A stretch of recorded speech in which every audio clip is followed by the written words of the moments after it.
നമസ്കാരം. News magazine മലയാളത്തിൻ്റെ വളരെ പ്രധാനപ്പെട്ട ഒരു പെൻഷൻ വിതരണ അറിയിപ്പിലേക്ക് എല്ലാവർക്കും സ്വാഗതം. 62 ലക്ഷത്തിന് മുകളിൽ വരുന്ന പെൻഷൻ ഗുണഭോക്താക്കളെല്ലാം അറിഞ്ഞിരിക്കേണ്ട വളരെ പ്രധാനപ്പെട്ട ഒരു അറിയിപ്പാണ് ഈ ഒരു വീഡിയോയിലൂടെ നിങ്ങളുമായി പങ്കുവയ്ക്കുവാൻ ഉദ്ദേശിക്കുന്നത്.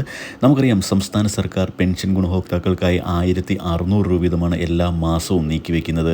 ഇത് കൃത്യമായി എല്ലാ മാസവും വിതരണം ചെയ്യുവാൻ സംസ്ഥാന സർക്കാരിന് കഴിഞ്ഞ കുറേ നാളുകളായിട്ട് സാധിച്ചിരുന്നില്ല. എന്നാൽ 2024 ഏപ്രിൽ മാസം മുതൽ കൃത്യമായ ഉള്ള വിതരണം ഉണ്ടാകുമെന്ന് സംസ്ഥാന സർക്കാർ നേരത്തെ അറിയിച്ചിരുന്നു. അതിൻ്റെ നടപടിക്രമങ്ങളൊക്കെ പൂർത്തിയായിക്കൊണ്ടിരിക്കുന്ന ഈ ഒരു സാഹചര്യത്തിൽ നമുക്കറിയാം, കഴിഞ്ഞ കാലങ്ങളിലൊക്കെ നമുക്ക് പെൻഷൻ വിതരണം ചെയ്തപ്പോൾ അതിലധികമോ മാസമായിട്ട് പെൻഷൻ ലഭിക്കാതിരുന്ന ആളുകളൊക്കെ വളരെ ആശങ്കയിലാണ്. നമ്മളുടെ പല വീഡിയോയുടെ താഴെ അവർ കമൻറ്റായി രേഖപ്പെടുത്താറുണ്ട്.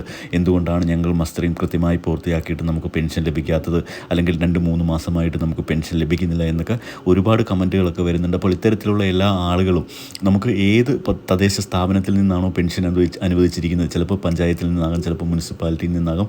അപ്പോൾ ഇത്തരത്തിലുള്ള ആളുകൾ 1, 2, 3 മാസമായി മസ്റ്ററിങ് ചെയ്തിട്ടും പെൻഷൻ ലഭിക്കാതെ ഇരിക്കുന്ന ആളുകളൊക്കെ ഉണ്ടെങ്കിൽ അവർ കൃത്യമായും നമ്മളുടെ പഞ്ചായത്തിലേക്കോ അല്ലെങ്കിൽ മുനിസിപ്പാലിറ്റിയിലേക്കോ ചെന്ന് കൃത്യമായും എന്തുകൊണ്ടാണ് പെൻഷൻ ലഭിക്കാത്തത്, ഇനി മസ്റ്ററിങ് സ്റ്റാറ്റസ് ഓക്കെ ആകാത്തത് കൊണ്ടാണോ അല്ലെങ്കിൽ ലൈഫ് സർട്ടിഫിക്കറ്റ് സമർപ്പിക്കാത്തത് കൊണ്ടാണോ എന്ന് കൃത്യമായി തിരക്കിയിട്ട് അതിന് വേണ്ടുന്ന നടപടികൾ, നമുക്ക് പെൻഷൻ ലഭിക്കാൻ വേണ്ടുന്ന നടപടികൾ ചെയ്തു കഴിഞ്ഞാൽ കൃത്യമായും തൊട്ടടുത്ത മാസം മുതലുള്ള പെൻഷൻ നമുക്ക് അനുവദിച്ച് തരും, അല്ലെങ്കിൽ ലഭിക്കുന്നതായിരിക്കും. അപ്പോൾ ഇത്തരത്തിലുള്ള എല്ലാ അറിയിപ്പുകൾക്കുമായി ദയവായി ചാനൽ ഒന്ന് സബ്സ്ക്രൈബ് ചെയ്ത് സപ്പോർട്ട് ചെയ്യുക. വീഡിയോ ഒന്ന് ലൈക്ക് ചെയ്ത് കൂടി കാണുവാൻ ശ്രദ്ധിക്കുക. താങ്ക്